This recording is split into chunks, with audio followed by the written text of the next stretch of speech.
Bible in Basic English. The second book of Chronicles. Chapter 1. And Solomon, the son of David, made himself strong in his kingdom, and the Lord his God was with him, and made him very great. And Solomon sent word to all Israel, to the captains of thousands and of hundreds and to the judges and to every chief in all Israel, heads of their families. Then Solomon, and all the men of Israel with him, went to the high place at Gibeon, because the tent of meeting of God, which Moses, the servant of the Lord, had made in the wasteland, was there. But the ark of God had been moved by David from Kiriath-Jearim to the place which he had made ready for it, for he had put up a tent for it at Jerusalem.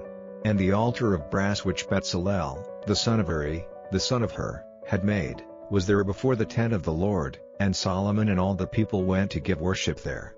And Solomon went up there to the brass altar before the Lord at the tent of meeting, offering on it 1,000 burnt offerings. In that night God came to Solomon in a vision, and said to him, "Say what I am to give you." And Solomon said to God, "Great was your mercy to David my father, and you have made me king in his place. Now, O Lord God, let your word to David my father come true, for you have made me king over a people like the dust of the earth in number. Give me now wisdom and knowledge, so that I may go out and come in before this people, for who is able to be the judge of this great people of yours?" And God said to Solomon, "Because this was in your heart, and you did not make request for money, property, or honor, or for the destruction of your haters, or for long life, but you have made request for wisdom and knowledge for yourself, so that you may be the judge of my people over whom I have made you king. Wisdom and knowledge are given to you, and I will give you wealth and honor, such as no king has had before you or ever will have after you."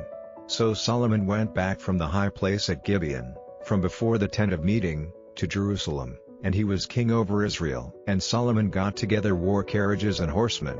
He had 1,400 carriages and 12,000 horsemen, which he kept, some in the carriage towns and some with the king at Jerusalem.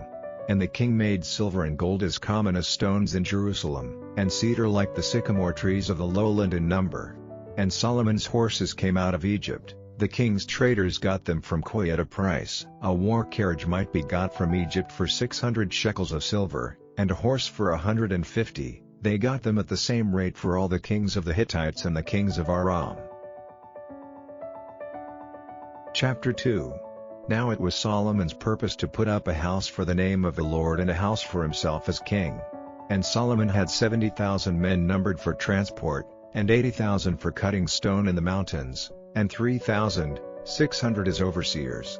And Solomon sent to Hiram, king of Tyre, saying, "As you did for my father David, sending him cedar trees for the building of his house, see, I am building a house for the name of the Lord my God, to be made holy to him, where perfumes of sweet spices will be burned before him, and the holy bread will be placed at all times, and burnt offerings will be offered morning and evening, on the Sabbaths and at the new moons, and on the regular feasts of the Lord our God. This is a law forever to Israel. And the house which I am building is to be great, for our God is greater than all gods, but who may have strength enough to make a house for him, seeing that the heaven and the heaven of heavens are not wide enough to be his resting place? Who am I then to make a house for him? But I am building it only for the burning of perfume before him. So now send me an expert worker in gold and silver and brass and iron, in purple and red and blue, and in the cutting of all sorts of ornament, to be with the expert workmen who were here in Judah and in Jerusalem, whom my father David got together. And send me cedar trees, cypress trees and sandalwood from Lebanon, for, to my knowledge, your servants are expert woodcutters in Lebanon, and my servants will be with yours, to get trees for me in great numbers, for the house which I am building is to be great and a wonder. And I will give as food to your servants, the woodcutters, 20,000 measures of grain, and 20,000 measures of barley and 20,000 measures of wine and 20,000 measures of oil." Then Hiram, king of Tyre, sent Solomon an answer in writing, saying, "Because of his love for his people the Lord has made you king over them." And Hiram said, "Praise be to the Lord, the God of Israel, maker of heaven and earth, who has given to David the king a wise son, full of wisdom and good sense, to be the builder of a house for the Lord and a house for himself as king. And now I am sending you a wise and expert man, Hiram, who is as my father, the son of a woman of the daughters of Dan, whose father was a man of Tyre, an expert worker in gold and silver and brass and iron, in stone and wood, in purple and blue and fair linen and red, trained in the cutting of every sort of ornament and the invention of every sort of design. Let him be given a place among your expert workmen and those of my lord, your father David. So now let my lord send to his servants the grain and the oil and the wine as my lord has said, and we will have wood cut from Lebanon, as much as you have need of, and will send it to you on flat boats by sea to Joppa, and from there you may take it up to Jerusalem. Then Solomon took the number of all the men from strange lands who were living in Israel, as his father David had done. There were 153,600. 70,000 he put to the work of transport, 80,000 to cutting stone in the mountains, and 3,600 as overseers to put the people to work. Chapter 3. Then Solomon made a start at building the house of the Lord on Mount Moriah in Jerusalem, where the Lord had been seen by his father David, in the place which David had made ready in the grain floor of Ornan the Jebusite. The building was started in the 2nd month in the 4th year of his rule. And Solomon put the base of the house of God in position.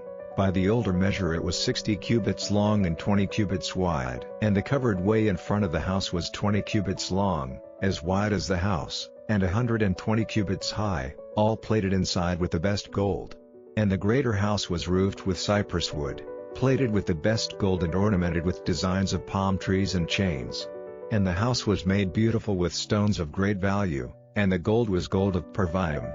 All the house was plated with gold, the supports, the steps, the walls and the doors, and the walls were ornamented with designs of winged ones. And he made the most holy place. It was 20 cubits long, and 20 cubits wide, like the greater house, and was plated all over with the best gold. 600 talents were used for it.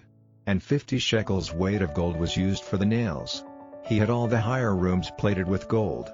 And in the most holy place he made images of 2 winged beings, covering them with gold. Their outstretched wings were 20 cubits across, one wing, 5 cubits long, touching the wall of the house, and the other, of the same size, meeting the wing of the other winged one. And in the same way, the wings of the other, 5 cubits long, were stretched out, one touching the wall and the other meeting the wing of the first winged one. Their outstretched wings were 20 cubits across, they were placed upright on their feet, facing the inner part of the house. And he made the veil of blue and purple and red, of the best linen, worked with winged ones. And in front of the house he made 2 pillars, 35 cubits high, with crowns on the tops of them, 5 cubits high.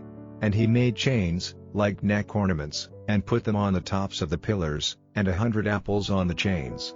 He put up the pillars in front of the temple, one on the right side and one on the left, naming the one on the right Jachin and that on the left Boaz,